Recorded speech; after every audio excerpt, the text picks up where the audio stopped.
Les gouvernements doivent accélérer la vaccination pour soutenir la croissance.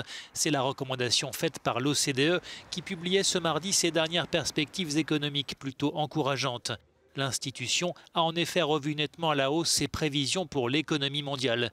En 2021, l'OCDE table désormais sur une progression de 5,6% du PIB, en hausse de plus d'1 point par rapport à la précédente estimation, due en partie au stimulus budgétaire américain et au déploiement de la vaccination.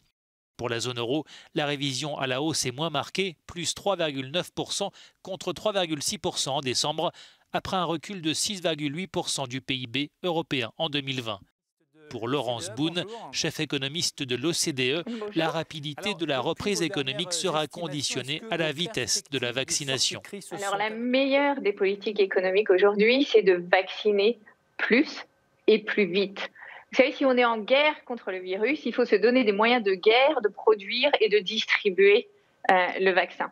Ce qu'on voit, c'est que quand on est dans un pays comme Israël, qui a énormément vacciné, aujourd'hui les restrictions à la mobilité sont parties et l'activité économique est en train de repartir à la vitesse de l'éclair. On voit ça avec les États-Unis, on voit ça avec le Royaume-Uni. En Europe, on est en retard.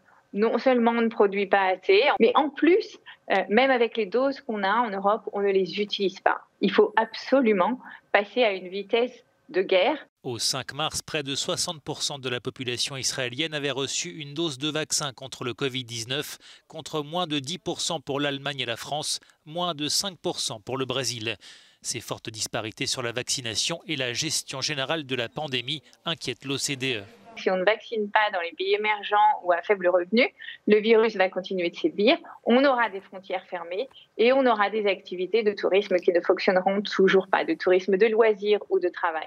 Parmi les secteurs ayant le plus bénéficié de la reprise ces derniers mois, la santé, le numérique et les services de livraison. A l'inverse, toutes les activités liées au tourisme, l'hôtellerie-restauration, la culture, l'événementiel attendent toujours la levée des restrictions pour retrouver des couleurs.